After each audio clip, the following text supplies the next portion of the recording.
I'm Zach. And I'm Michelle. This is a Couple Games YouTube channel. We have not recorded a video in quite some time. It was not our intent to take a 6-month break, but that's just what kind of happened. So we are trying to get back into it to end 2024 the way we started it, which was board game updates and what we've been playing. So that's what we're trying to get back into. So meanwhile, little 2-minute recap. What have we been up to the past 6 months? I don't know. I just realized the sign in the corner there. Found out we're having baby number 3. Oh yeah, that's still up there. So we got another boy. He'll be joining us early next year. So February, March next year. So that we had a whole summer that went by with kiddos, and we plan to do a future kind of YouTube video just on some kid game updates. But yeah, did a little bit of traveling. We had some a Disney trip with the family and a Boston trip with just us. So we celebrated our 10-year wedding anniversary, lots of birthdays, and now we're getting into the holidays. Yeah. Our youngest started a new school, or both our kids started new schools. Mm-hmm, so that was a big transition. Kindergarten for our oldest, and still pre-K to 3-year-old for our soon-to-be middle child. Yeah. So yeah, we've been playing games, just not really recording any content about them because we haven't had time. Yeah. So. But we are hoping to get into our top 10 of 2024 games.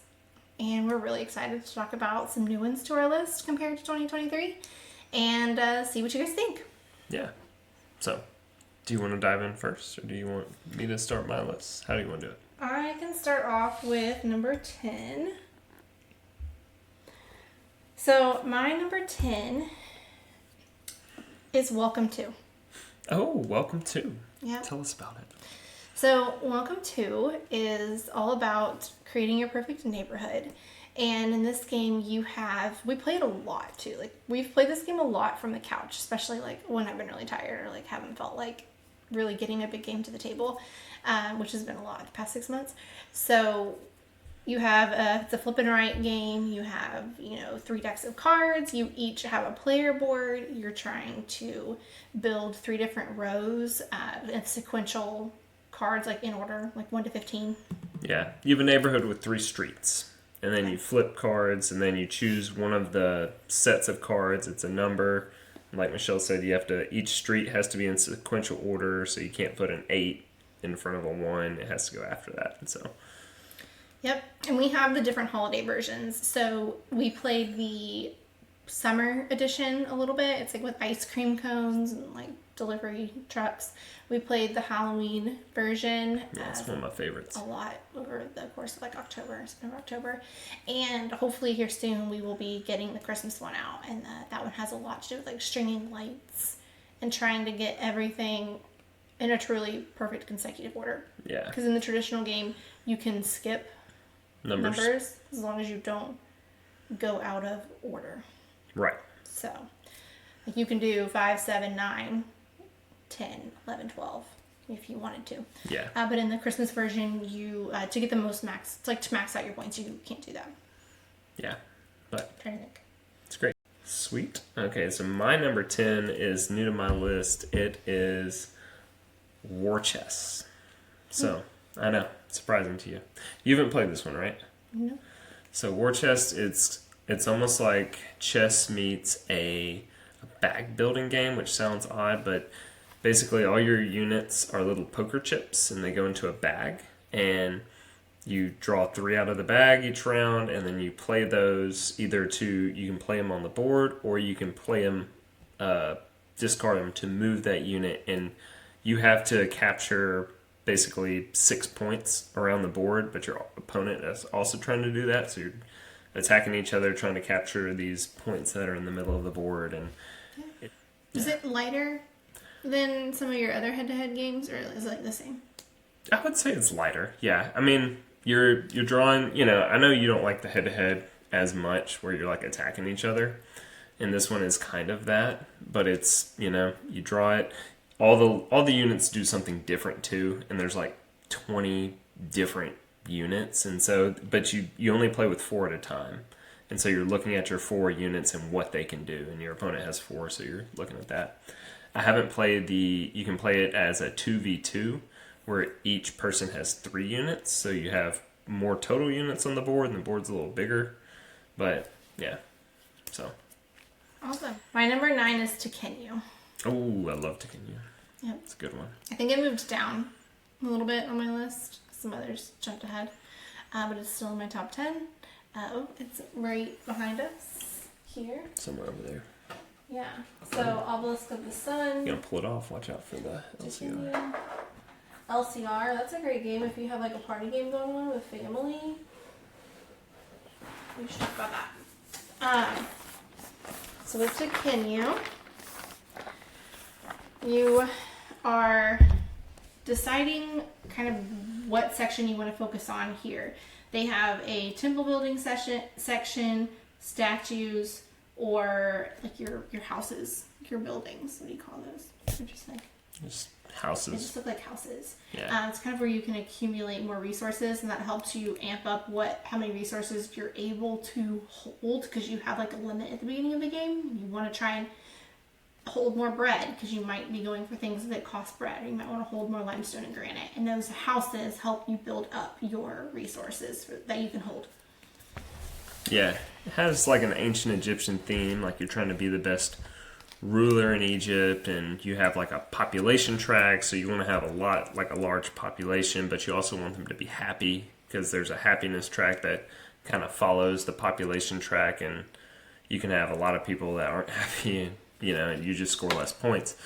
But this one's good. It's a dice drafting game, so there's dice around the middle of the board.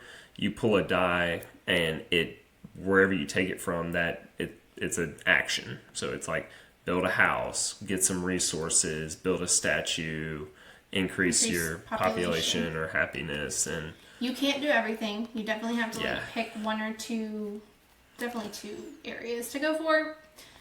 It's hard to balance. It's like, I think what makes it fun is it's not a long game, so you do have to really plan your 16 total moves. Mm-hmm. That's all each person gets, very strategically. And so you can play the game so different each time. Like you can decide to go maybe for population happiness, or you can maybe go for technology on another one, because there's technology cards too that help you accumulate points along the way. Various ways, yeah. Give you different abilities. I'm trying to think.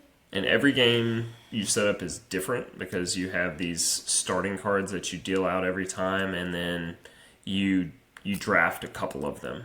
Mm-hmm. And like I said, the deck of starting cards is different, so your starting resources are always different. Your end-game goals are always different, like what you're going for, statues, houses, and so the temple, So, very cool game, Tekhenu. I love how fast it is. It's heavy, too. Yeah, I'll put it over here so you don't have to put it back on the shelf. Alright, so that was number 9. Yeah, that was your number 9. My number 9 is going to be Root. So, Root is one, I haven't played the physical version in probably a long time, but I've played on the app. I went on a streak with Matt playing it a lot, and basically it's a war game, but it's hidden as it's behind Michelle. I'm not going to pull it. But it's like all the little meeples are really cute little animals. It takes place in a forest, and there's sort of like a story that goes into it. Like the cats come in, and they're the new rulers, and the old rulers are the birds, and they're kind of forced into a corner, and that's kind of how the game starts. It's like the birds are all roosted in one corner, the cats are spread across the board because they rule the place. Then there's also the woodland creatures they don't like the war, they're just living there, but this is happening, so they start to kind of like rebel, and then there's a little raccoon doing his own thing, and they've added more and more factions as the time has gone on, and every faction plays super different. Everyone's like almost playing their own game. Yeah. And it intertwines together somehow. They mesh. Yeah. The different ways that you play. Yeah, it's like the cats score points by like building buildings, but the birds score points also by moving across the board and building their own buildings, but they can't occupy the same space, so they have to fight each other. And then the the woodland people are trying to build sympathy for their movement and all kinds of stuff. And like I said, there's tons of expansions for it now. I think there's one that just was on Kickstarter recently, but it's a lot of fun. I don't know. Every time I think about it, I'm like, man, I need to get that game back out. That's one of my favorites. How often do you play the app version? At least once a month, probably. And it's, like I said, it's every time I like see it, I'm like, oh, I need to play that, and I have it on my phone, and I just fire it up, and I play it. And are you playing with anyone or just the computer? sometimes, and most of the time, I just play against the computer, just to kind of like try out the different factions, because like I said, I haven't played the physical version much, even though I own like all of the things for it. But yeah, so I don't get to play like the otters. You need like a lot of player interaction. It's kind of hard. You want people that have played the game before, because they know like, oh, I should buy stuff from the otter. And if you don't buy stuff from the otter, it sucks playing as the otter. So, but yeah, that's true. It's like a war game, but it has a cute little, woodland thing going for it. Okay. Next up, number 8. Trekking through history. I do love this one. I thought about putting it on my list. Yeah. So we have a whole comparison on this game, like a different video where we did trekking through history versus trekking the world. And in trekking through history, I just love the timeline aspect of this game. You are using historical events, like you're drafting or selecting historical events that have to be in a like sequential time. And every set you gets you more points. You want more, obviously, in each set is what I meant by that. So you want like larger sets where you've been able to like go through a longer period of time. And that's how you can accumulate the most or the max amount of points from that part of the game. There's also a cool time component where as you're playing this game, it's very similar to like Nova Luna, where the last person it's still their turn. So as you're selecting and drafting cards, you don't want to move ahead too far too quickly, or it's going to be a really long time before you get to go again. So it's just one of those cool things that really I like in a game. There's another component or like track way to get points on this game too, and that's with the I can't think of what it's called. It's like where you have all the gems. There's 4 colors of gems that you're collecting. Yeah. And it's like a card, and everybody has this. Your itinerary. Your itinerary. Is that what it's called? Yeah, that's what it's called. Because you're doing a trip through time, and you're trying to hit all these different types of locations. But you also want the longest run of cards, like you were talking about. Yeah, so there's 2 different kind of things to counterbalance here. But so the itinerary is, uses a lot of gems, and the way you get the gems is by drafting those cards. A lot of them come with like 1 or 2 colors out of the 4. And then there's other ways to get those too as you're playing the game. But you're trying to put them on your itinerary, and then there's certain elements where if you're going down, it might be like 7 points here. You get another 3 gems, and it's like 10 more points here. Every round, there's 3 rounds, you get a new itinerary. So you're not using the same one the whole game. Yeah. And there's a pretty decent stack of itineraries too, and so you're dealt 4 at the beginning of the game, and so every game's a little different. The stack of era, and there's also 3 era cards or era decks or whatever, round decks. Yeah. So you're seeing like different events, and they all are like representing different time periods like through history. So it's just a cool game. We got it this year, and it has made its way to my top 10. Yeah, I think I got this game in a trade, I want to say. It also has like a little mini expansion that we haven't played with yet, the Time Warp or something. But this is one we've introduced to like your dad. Who else do we play it with? Matt and Sarah, I think. Yeah, we play it with them. Yeah, it's a lot of fun, and it's pretty light to get into, like you said. Yeah, it doesn't take too long, and it plays pretty quickly too, even at those like 3 and 4 player counts, which Sometimes, you know, like when you get to a 4-player count game, like you're like creeping up on like 2 hours sometimes. Like that's definitely how Tekhenu would be. But it's not like that with trekking through history. Yeah. And I like all the cards that you get. If you look at the backside, it tells you like about that event in history. So if you don't know about it, you know. Educational. Yeah, it's educational. Okay, my number 8 is Seven Wonders Duel. So, yeah, this is one that we've had for a while, and this is one that's a head-to-head that you really like. Yeah, I do. Too. I really like Seven Wonders. This is my favorite game on your list so far. Oh, I thought so, knowing you. But it's it's kind of ancient wonders theme where you're trying to draft cards that represent like resources and science and war, battle strategies and stuff like that. But the cool thing about this is there's multiple ways to win. So there's a battle track it's like a tug of war. So if you take a battle card, you're pushing this war track towards your opponent. And if you ever make it to the last space there, then you automatically win the game. Boom. There's also science cards. If you collect 6 of the science symbols, you automatically win the game. Just like that. And if neither of those things happen, you add up points at the very end of the game. So, and this game is like super small. Like it's usually around $20-$25, and it plays super quick. Yeah, we've brought it on trips and stuff with us. It's been a while since we've done that. But I really like this game. It's really good. 7. All right. Number 7 is Grand Carnival. Oh, I do love Grand Carnival. We got it right here. Right behind me. So in Grand Carnival, you are building and trying to make your way, like you're building like a circus, but you're trying also to get to like the big top. It's so cool because you are having to do almost like polyominoes mixed with foundation tiles in this game, because you have to lay that foundation first before you can draft your attractions, like the different attractions that you would see at a circus or a carnival. And there's only 5 rounds, so it goes quickly. There are like 2 parts, right, to each of those rounds? Or you have like little workers. You have workers. And you get less workers, I think, as the game goes on. That's right. And there's also like player abilities too that change because you're in like your carnival's in different locations around it's all US, I want to say. It goes like different cities. Oh, so that's part of the expansion. Oh, and it changes like the scoring for the games. So like you've played with that. Yeah. And that's that came out I think maybe this year, the expansion. But yeah, very cool game. Probably one of my favorite polyomino games.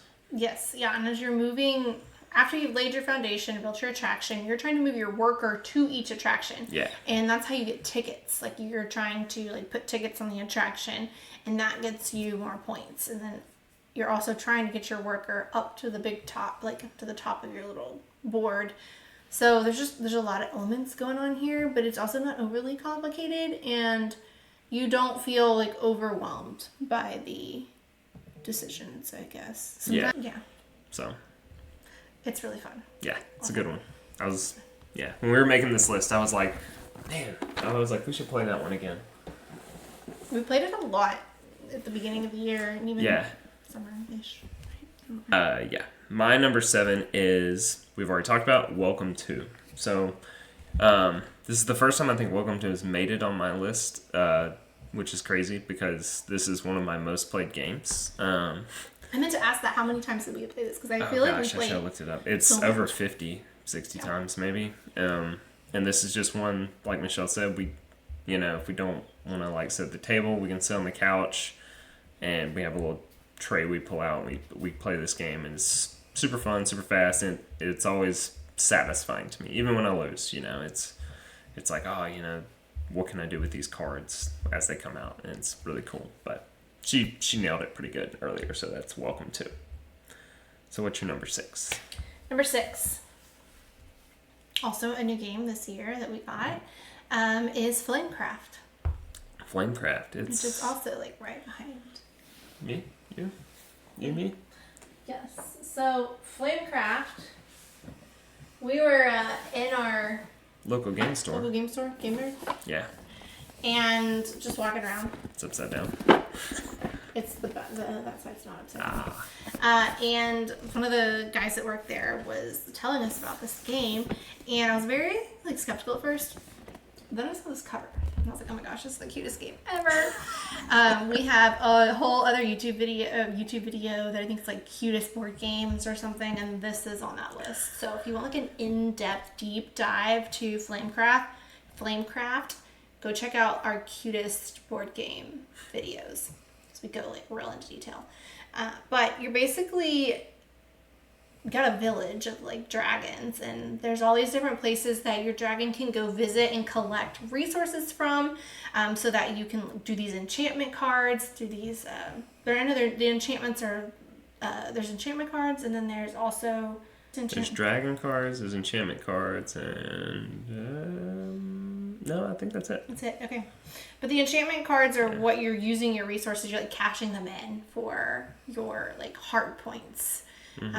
And that's you're earning hearts as you go around. And that's your victory points. It is simple. I will say it's a pretty simple game. You unlock new locations as you go out through the game, which is good because if you didn't, it'd be really limited and you wouldn't have enough to do. So there's always new locations being opened up where you can play your dragons and go get more resources from those specific locations. Yeah, a little bit. But no, it's really cool. So like Michelle said, you send your dragon to one of these various locations. You can either collect resources and play a dragon card from your hand, which gets you more stuff and powers up that location a little bit. Or you can enchant, which is you're scoring. You're cashing in resources to score, and then you're still powering up that location, but it's it's more. And then as locations get full, that's when you bring out the new ones, and they're a little bit better. Mm-hmm. That's the way to put it. Yeah, it's an entertaining game, and it's not too heavy. Yeah, but that was Flamecraft. That was your number 6, right? Mm-hmm. My number 6 is Tapestry. So Tapestry is one that's been on our...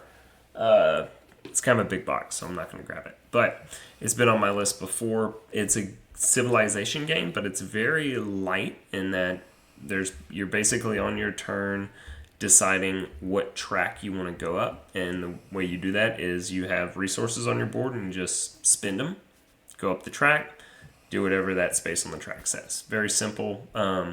There's a map out on the board that you can explore with the Explore track, or you can conquer it with the Conquer track. There's technology cards that you can get with the Technology track, and there's Science, which helps you go up the other tracks. There's also an expansion that adds art and architecture stuff. But you also have your civilization player powers, which is, at this point, there's a ton of expansions, so I think there's 20-something. Oh, I think there's 30-something different civilizations you can play as. And then you also have your capital city map, which while you're going up these tracks, you're getting buildings, and you're trying to fill in your capital city, and there's spaces that you can't build on. And then when you fill up a little district in your capital city, you get a resource, so that kind of keeps your engine going for your turns. And then as you fill up rows and columns, that's going to score you more points. And so it's a tug of war. Do I want the resources, or do I want to build out those rows and columns, score points?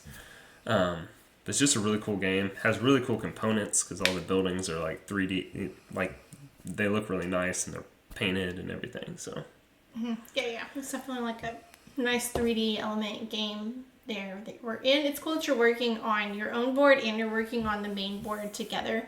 Mm-hmm. So I like that part of that game a lot, and I really like Tapestry too. It's a really, really, really good game, but it's more head to head out in the game, in the main board, where you're trying to do all the conquering and exploring, and then you have your own personal one too that you're also working towards. So it's a nice it's cool that one has both. Yeah, and this is another one I've been playing with Matt on Board Game Arena a lot. We got a game going right now, and so it's been up in my gameplays of that. what's also cool is the game's name is Tapestry because at each round you're playing a tapestry card to your player board, and it builds out your tapestry, the story of your civilization, and so it's pretty cool.